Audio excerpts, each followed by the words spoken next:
Journey to the abyss. The water, a suffocating weight even in his enchanted diving suit, pressed against Kale, Prometheus. The abyss yawned before him, a maw of perpetual twilight swallowing the last vestiges of sunlight. He descended for what felt like an eternity, the phosphorescent glow of his enchanted lantern casting dancing shadows on the cavern walls. These weren't merely rocks, they were colossal, skeletal remains of some forgotten leviathan, their porous surfaces teeming with a phosphorescent fungi, casting the abyss in an ethereal, unsettling light. The silence was oppressive, broken only by the rhythmic hiss of his breathing apparatus and the occasional, unsettling thrum that vibrated through his very bones. It was the sound of the abyss itself, a low, resonant hum that spoke of ancient power and unimaginable depths. He pushed onward, driven by a desperate hope that bordered on madness. The fate of AETHERION, his homeland, rested on his shoulders, a burden heavier than any mountain. He passed colossal stalactites, some as thick as the largest trees in the whispering woods that hung like macabre chandeliers from the unseen ceiling far above. Their surfaces were encrusted with strange, pulsating growths, each one radiating a faint, emerald glow. They looked deceptively beautiful, like jewels adorning a monstrous skull, but Kale knew better than to trust their allure. He heard whispers among the old sailors, tales of these abyssal fungi, of their hypnotic powers, their ability to lure even the most seasoned diver to their doom. He navigated a labyrinth of underwater canyons, each turn revealing a new marvel, a new horror. He saw schools of luminescent fish, their bodies shimmering like living stars, darting through the inky blackness. Their movements were mesmerizing, yet their eyes held a cold, ancient intelligence that chilled him to the bone. They were not merely fish, they were guardians of the abyss, their silent vigil a testament to the sanctity, or perhaps the malevolence, of this underwater realm. Further down, the terrain grew stranger still.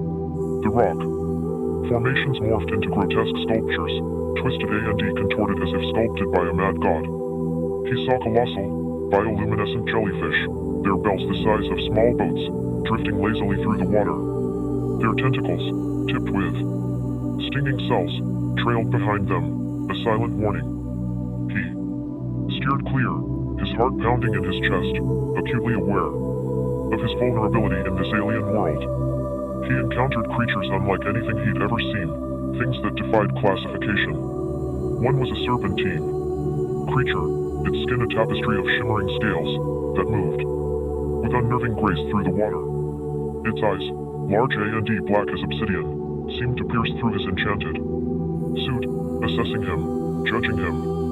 Another was a colossal crustacean, its shell encrusted with sharp spines, its claws like monstrous scythes. It scuttled across the abyssal floor, a silent predator in its own right, leaving a trail of disturbed sediment in its wake. The psychological toll of the journey was as profound as the physical challenges. The isolation, the crushing pressure of the water, the constant threat of unseen dangers it chipped away at his resolve, gnawing at the edges of his sanity. He fought the creeping despair, clinging to the memory of his people, of AETHERION, a world teetering on the brink of destruction. He would not fail them. He could not. The deeper he went, the more intense the pressure became. His suit groaned under the strain, the enchanted runes etched into its surface glowing brighter, fighting against the crushing weight of the water column above. He felt the cold seep into his bones, a chilling reminder of the vastness and power of the abyss. It was a world indifferent to his plight, a place where hope was a fragile thing, easily extinguished by the weight of despair. He stumbled upon a vast cavern, its dimensions defying comprehension. In the center, bathed in the ethereal glow of the bioluminescent fungi, was a structure that seemed to defy logic and the laws of nature. It was a colossal, crystalline spire, reaching upwards towards the unseen ceiling, its surface pulsating with an inner light. This was it. The heart of the abyss, the source of the growing darkness that threatened AETHERION. As he approached, he felt a surge of power, an almost palpable energy emanating from the spire. It resonated with the thrumming hum of the abyss, intensifying it, making it a physical presence that pressed against him, threatening to overwhelm him. He felt a pull, a siren call emanating from the heart of the spire, tempting him to abandon his mission, to become one with the abyss. He resisted, summoning every ounce of his strength, his will, his very essence. The struggle was titanic, a war waged within the confines of his own mind. The voices of the abyss whispered temptations, promises of oblivion, of release from the burden of his responsibilities. But the images of his people, their faces etched with fear and hope, held him steadfast. He pushed onward, his resolve hardened by the trial. The closer he came to the spire, the stronger the pull became, but he held fast. He knew this was the final test, the ultimate sacrifice that must be made to save AETHERION. The fate of his world hung in the balance, a single desperate act away from salvation or utter annihilation.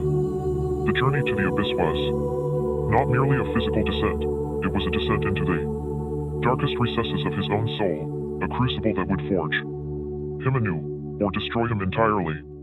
And as he reached out, his hand trembling slightly, he knew he was ready to face whatever lay beyond. Guardians of the depths. The spire, finally, loomed before him, a colossal obsidian monolith piercing the suffocating darkness. It pulsed with a faint, internal luminescence, a heartbeat in the silent depths. But it was not the spire itself that commanded his attention, it was the guardians. Two colossal entities, born of the primordial chaos that had birthed the abyss, stood sentinel before the entrance, their forms defying earthly comprehension. One resembled a mountain range rendered sentient, its peaks jagged teeth tearing at the abyssal darkness. Each peak pulsed with a malevolent inner light, shifting and swirling, like a nebula compressed into a physical form. From the chasms between these peaks, a constant, low moan emanated, a sound that vibrated not just in KL's ears, but deep within his bones, a resonance of primordial sorrow and unimaginable rage. This was the mourner, a being sculpted from the very anguish of the deep. Beside the mourner stood the weaver, a being of pure shadow and light, its form constantly shifting, impossible to truly perceive.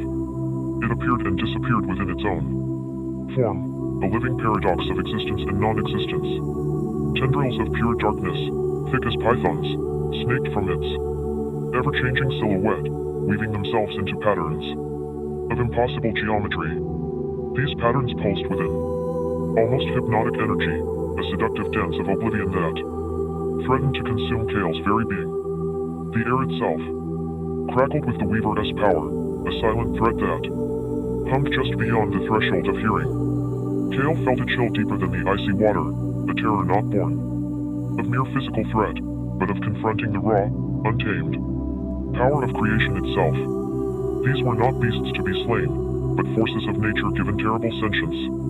He drew a deep breath, the enchanted air burning his lungs with the cold, and he tightened his grip on Prometheus, his ancestral sword, its familiar weight a small comfort against the immensity of what lay ahead. He knew that brute force would be useless. These guardians were beings of pure energy, raw chaos given form. He needed a different kind of weapon. He needed understanding. He approached cautiously, Prometheus held before him, not as a weapon of aggression, but as a shield against the overwhelming power emanating from the guardians. He spoke, his voice echoing eerily in the vast cavern. I come, not to conquer, but to plead. I seek the keeper, not to challenge, but to beseech. The mourner responded with a groan that sent tremors through the cavern floor, causing a cascade of phosphorescent fungi to rain down upon Kale. The sound itself seemed to tear at the fabric of reality, a lament for a lost age, a despair that resonated with the deepest recesses of the soul. The weaver, however, remained silent, its shifting form a silent, watchful eye, its shadowy tendrils coiling and uncoiling with a mesmerizing fluidity.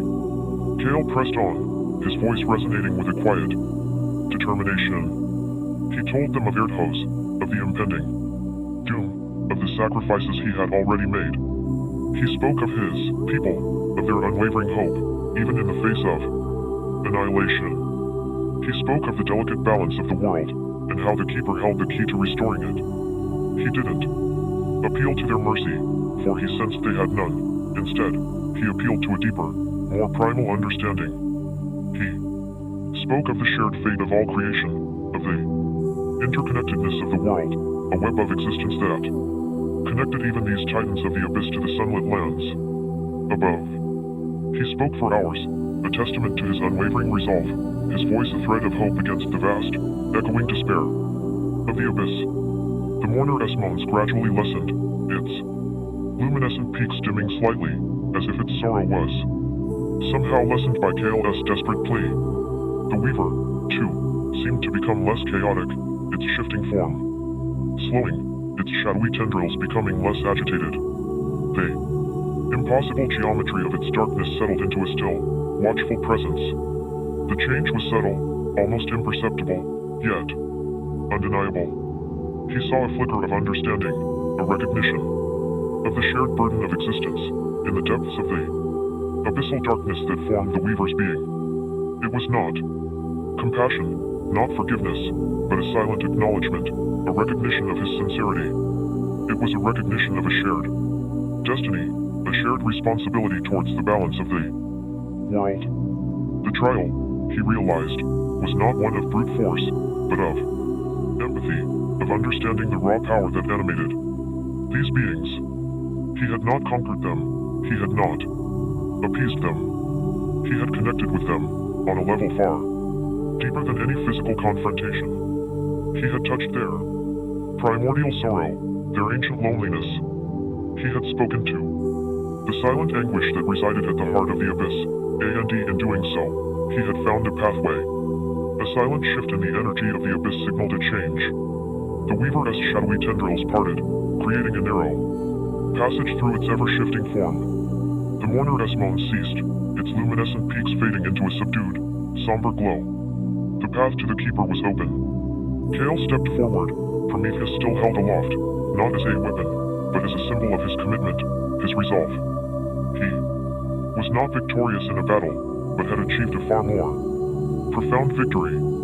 He had pierced the impenetrable wall of primordial chaos, not with force, but with empathy, with understanding, and with the unwavering faith in the hope of his people. The journey to the Keeper was not over, but this monumental trial, this confrontation with the guardians of the depths, was finally at an end. The path lay open, but the true challenge still awaited him. The Keeper, the source of both creation and destruction, would be the final test of Kale's resilience, his resolve, and his faith. His destiny hung precariously in the balance. The fate of AETHERION rested on his shoulders, and the weight of that responsibility pressed upon him, as heavy as the abyssal waters themselves. He took another deep breath, steeling his nerves, and stepped forward into the heart of the abyss. The darkness beckoned, and he was ready to answer its call. His journey had just begun. The Keeper's domain, the obsidian spire, once a looming monolith of impenetrable darkness, now revealed itself as a gateway to a realm beyond comprehension. As Kale stepped past the silent guardians, the air itself shifted, transforming from the suffocating pressure of the abyss into something different. It wasn't breathable in the human sense, but it sustained him, a strange, ethereal essence that filled his lungs with a sense of ancient power. Before him unfolded the Keeper's domain, a landscape defying all logic and reason. Crystalline structures, impossibly sharp and impossibly delicate, pierced the gloom, their facets shimmering with an internal light that painted the surroundings in shifting, kaleidoscopic hues. Rivers of molten light flowed alongside chasms of absolute darkness, the two existing in a precarious balance, a testament to the duality inherent in this place. Mountains of solidified shadow rose like jagged teeth against a sky that was simultaneously dawn and twilight, a perpetual sunset that cast long ethereal shadows across the bizarre terrain. Strange, bioluminescent flora pulsed with an alien rhythm, their forms shifting and changing as if caught in an eternal dance. Some resembled twisted, skeletal trees, their branches adorned with glowing fungi that emitted a soft, humming sound. Others were amorphous blobs of light, pulsating gently as if breathing, their surfaces shifting like liquid mercury. The very ground beneath his feet was alive, a shifting mosaic of colors and textures that felt both solid and ethereal beneath his boots. He could almost feel the pulse of creation and destruction throbbing beneath the surface, an incessant rhythm that resonated within his very being. The air hummed with energy, a palpable force that resonated deep within his bones. It was a symphony of creation and destruction, a harmonious discord that echoed the keeper's nature. He could sense the power radiating from this place, a raw, untamed force that dwarfed anything he had ever encountered. This was not merely a realm, it was a living entity, a reflection of the keeper's immense power, a place where the laws of physics bent to the will of a higher power. As he ventured deeper, Kale began to understand the true nature of his mission. It was not merely about retrieving a lost artifact or defeating a malevolent force.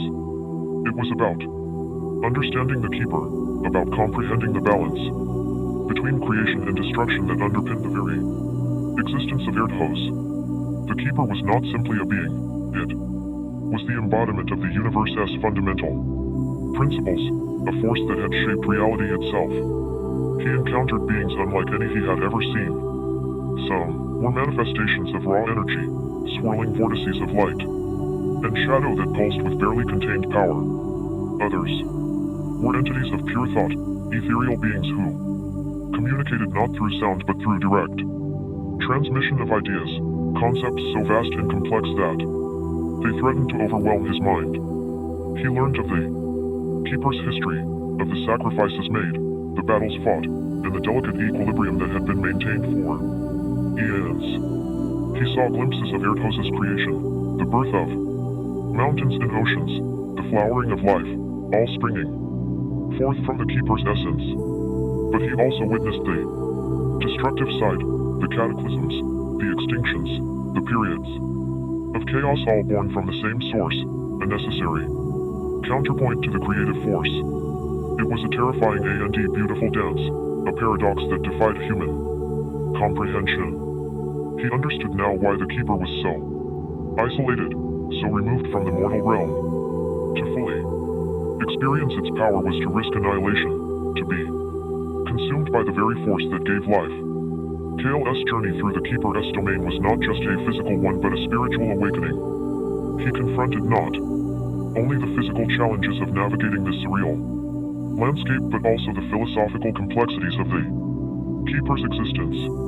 Each step forward brought him closer to understanding the delicate balance between creation and destruction, the inherent duality that shaped not only the keeper's realm but the entire universe. He contemplated the nature of existence, the meaning of life and death, and the immense responsibility that rested upon his shoulders. The weight of AETHERION's fate pressed heavily upon him. He was no longer simply a warrior on a quest, he was a mediator, a bridge between the mortal realm and a power beyond comprehension. He carried the hopes and fears of his people, their faith in his ability to understand and appease the keeper. The pressure was immense, but he refused to yield. He discovered hidden chambers within the crystalline structures, each containing echoes of the keeper's past. He saw visions of ancient civilizations, of wars fought and empires fallen, all part of the keeper's grand design. He learned of the keeper's loneliness, its isolation from the world it had created, its longing for connection yet its fear of the consequences of such closeness. It was a paradox, a being capable of both immense creation and devastating destruction, yet yearning for understanding and connection. The very ground pulsed with a rhythm that resonated with his own heartbeat, a silent conversation between him and the realm itself. He felt the pulse of creation and destruction, the lifeblood of this extraordinary place, coursing through his veins. He was becoming one with the domain, understanding its nature, its beauty, and its terrifying power. As he journeyed deeper, he began to realize that the true challenge was not merely finding the keeper but understanding its essence. He had to comprehend the paradoxical nature of creation and destruction, the necessary balance between these seemingly opposing forces. Only then could he hope to fulfill his mission and save AETHERION. He had faced the Guardians, but they were only the gatekeepers. The true trial lay in facing the heart of the Keeper, the source of all things, a being that was both creator and destroyer. Kale's journey was a profound meditation on the nature of existence itself. He was grappling not just with physical challenges, but with existential questions that went to the heart of what it meant to be. The beauty of the Keeper's domain was breathtaking, yet its power was terrifying. It was a place where the boundaries between life and death blurred, where creation and destruction danced in an eternal waltz. He was being tested, not merely in strength or skill, but in understanding, empathy, and unwavering faith. He saw visions of possible futures, some radiant and promising, others bleak and desolate. The fate of AETHERION hung in the balance, teetering on the edge of a precipice. The decisions he made, the understanding he gained in this surreal landscape, would determine whether his people would flourish or perish. The weight of this responsibility settled upon him, a burden that felt both immense and liberating. The Keeper was not a villain to be defeated, but a force to be understood, a power to be negotiated with. The closer he got to the Keeper's core, the more intense the energy became, the more profound the understanding. He began to perceive the interconnectedness of all things, the delicate web of life and death, creation and destruction. It was a symphony of opposites, a paradox made manifest. He realized that the Keeper was not a separate entity but an intrinsic part of the universe itself, a reflection of its fundamental principles.